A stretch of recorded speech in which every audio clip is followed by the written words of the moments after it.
എൻ്റെ ഒരു അഭിപ്രായത്തിൽ OTT വാച്ചായിരുന്നു. തിയേറ്ററിൽ മസ്റ്റ് വാച്ച് എന്ന് പറയാൻ പറ്റുന്നില്ല. എനിക്കത്ര പോരാ, ബോധിച്ചില്ല. എടുത്തു പറയാൻ അങ്ങനെ പ്രത്യേകിച്ചൊന്നും അല്ല. എല്ലാ പ്രായക്കാർക്കും ഇഷ്ടപ്പെടും. വളരെ സിൻസിയർ, ഒരു വളരെ നല്ല റൊമാൻറ്റിക് മൂവി, ഫാമിലി വാച്ചബിൾ ആണ്. കുഴപ്പമില്ല കേട്ടോ, വൺ ടൈം കണ്ടിരിക്കാം. കോമഡി ആയിട്ടൊന്നും ഉണ്ടായിരുന്നില്ല. അതൊരു ഫീൽ ഗുഡ് ടൈപ്പ് പറഞ്ഞു പോകുന്നതാണ്. പക്ഷേ ഒരു സാഡ് സ്റ്റോറി പോലെ പോയിട്ട് അവസാനം കണക്റ്റ് ആവുന്നതാണ്.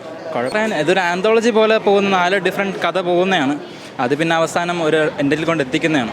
കുഴപ്പമില്ല. പ്രത്യേകിച്ച് ഫാമിലി പടമാണ്. വളരെ നന്നായി ഇൻട്രസ്റ്റിംഗ് ഉണ്ടായിരുന്നു. ലാസ്റ്റ് വന്നിട്ട് ട്വിസ്റ്റ് ഉണ്ടായിരുന്നു. ഫസ്റ്റ് ഒരു 4 പേരെ കഥ പറഞ്ഞു, ലാസ്റ്റ് വന്നിട്ട് അത് പൊളിച്ചളഞ്ഞു.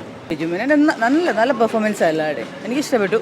ഇനി ബാക്കി പ്രേക്ഷകർക്ക് ഇഷ്ടപ്പെടുമെന്ന് തന്നെ വിശ്വസിക്കുന്നു. പ്രണയമാണല്ലോ അല്ലേ ഇത്, പക്ഷെ നല്ല ഫിലിമാണ്, നല്ല മൂവിയാണ്. പ്രേക്ഷകർ കാണേണ്ട മസ്റ്റ് വാച്ച് ആണെന്നാണ് ഞാൻ പറയുന്നത്. കാണാൻ പറ്റിയ നല്ല മൂവിയാണ്.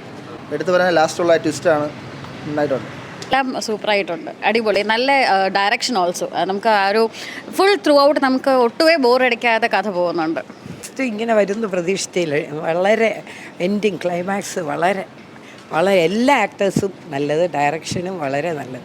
3 നായികമാർക്ക് 3 ഓരോ വ്യത്യസ്ത കഥയാണ്. ഞാനുൻ്റെ കഥ, പിന്നെ അതിലൊരു കൊച്ചുകുട്ടിയും ഒരു കൊച്ചു പയ്യനുമായിട്ടുള്ള സ്കൂളിൽ പഠിച്ചിരുന്നപ്പോഴുള്ള ബാല്യത്തിലുള്ള ഒരു പ്രണയകഥ കൊണ്ട് കാണിക്കുന്നുണ്ട്. അതിലൊരു പഴയ സിനിമയിലെ ഒരു പാട്ടുണ്ട്, മറ്റേ നമ്മുടെ മറക്കുമോ സിനിമയിലെ ദേവത ഒരു പൂത്തു, അതിലൊരു പാട്ട് സൂപ്പറായിട്ട് അതിൽ പാടിയിട്ടുണ്ട്. ഒരു കൊച്ചു പെൺകുട്ടി പാടിയിട്ടുണ്ട്.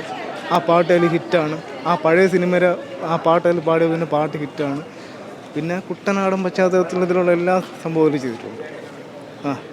എടുത്തു പറഞ്ഞാൽ ഇത് കണ്ട് മനസ്സിലാക്കേണ്ട ഒരു കാര്യമാണ്. വിചാരിക്കുന്ന പോലെ അല്ല, നമ്മൾ നല്ല സസ്പെൻസ് പോലെ തന്നെയാണ് ലാസ്റ്റ് എൻഡ് ചെയ്യുന്നത്. നല്ല മൂവിയാണ്. ഫാമിലി ഓറിയൻറ്റഡ് ആയിട്ടുള്ള ഒരു സബ്ജക്റ്റാണ്. എല്ലാവരും നന്നായിട്ടാണ് ചെയ്തേക്കുന്നത്.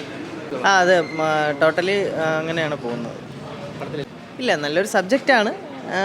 ചെറിയ തോതിലൊരു സസ്പെൻസും അങ്ങനെ ഒരു നല്ലൊരു രീതിയിലാണ് പോകുന്നത്. പിന്നെ അല്ല, ഇതൊരു ഫാമിലി മീൻസ് എല്ലാവർക്കും കാണാൻ പറ്റിയ ഒരു ജേണറിലുള്ളൊരു ഫിലിമാണ്. പറയാനൊന്നുമില്ല. ഈ പറഞ്ഞ വിഷ്വൽസ് കൊള്ളാം, നല്ല വിഷ്വൽസാണ്. മ്യൂസിക്കും കൊള്ളാം. ഇത് രണ്ടുകൊണ്ട് എനിക്ക് പറയാനുള്ളത്. പിന്നെ തുടക്കത്തിൽ തിരുവനന്തപുരം പത്മനാഭസ്വാമി ക്ഷേത്രം കാണിച്ചിട്ടാണ് തുടങ്ങുന്നത്. അപ്പോൾ അതുകൊണ്ട് തിരുവനന്തപുരംകാരനായതുകൊണ്ട് ഒരു വൈബ് കിട്ടി. ഇടയ്ക്കിടയ്ക്ക് തിരുവനന്തപുരം കാണിക്കുന്നുണ്ട്, അതിൻ്റെ ഒരു വൈബുണ്ട്. വേറെ പ്രത്യേകിച്ച് പറയാനായിട്ടൊന്നുമില്ല. ഇത് ഓൾറെഡി ഇതൊരു റീമേക്ക് പടമാണല്ലോ. അപ്പോൾ അതുകൊണ്ട് തന്നെ റീമേക്ക് പടമാണെന്നാണ് എനിക്ക് തോന്നുന്നത്. ഒരു തെലുങ്ക് പടത്തിന് റീമേക്ക് ആണെന്നാണ് തോന്നുന്നത്.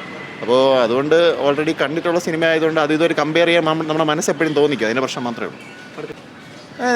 എല്ലാവരും ഓക്കെ ആയിരുന്നു. എനിക്ക് ഹക്കീം ഷക്കീറിൻ്റെ പെർഫോമൻസ് നന്നായിട്ട് ഇഷ്ടപ്പെട്ടു. ബിജുമേൻ്റെ പെർഫോമൻസ് ഓഫ് കോഴ്സ് നന്നായിട്ടുണ്ടായിരുന്നു. അതുപോലെ തന്നെ അനുശ്രീയുടെ ക്യാരക്ടറുള്ള ഇങ്ങനെ കുറച്ച് ക്യാരക്ടേഴ്സൊക്കെ പെർഫോമൻസുകളൊക്കെ നന്നായിരുന്നു. വിഷ്വലി നന്നായിട്ട് എടുത്തു വെച്ചിട്ടുണ്ട്. ജോമൻ ജോണാണ് ക്യാമറയെന്നാണ് തോന്നുന്നത്. അപ്പോൾ നന്നായിട്ട് എടുത്തിട്ടുണ്ട്. ഇല്ല, സിനിമ കാണുമ്പോൾ നമ്മൾ മെസ്സേജിന് വേണ്ടിയല്ലോ സിനിമ കാണാൻ വരുന്നത്. 2 മണിക്കൂർ 10 മിനിറ്റ് എന്തോ ഉള്ളൂ. അത്രയും സമയമേ ഉള്ളൂ. ഇൻ്റർവെല്ലാം കൂടെ വിടുമ്പോൾ 2.25 മണിക്കൂർ. ആ സമയം സ്പെൻഡ് ചെയ്യാൻ താല്പര്യമുള്ളവർക്ക് വന്ന് കണ്ടു നോക്കാം.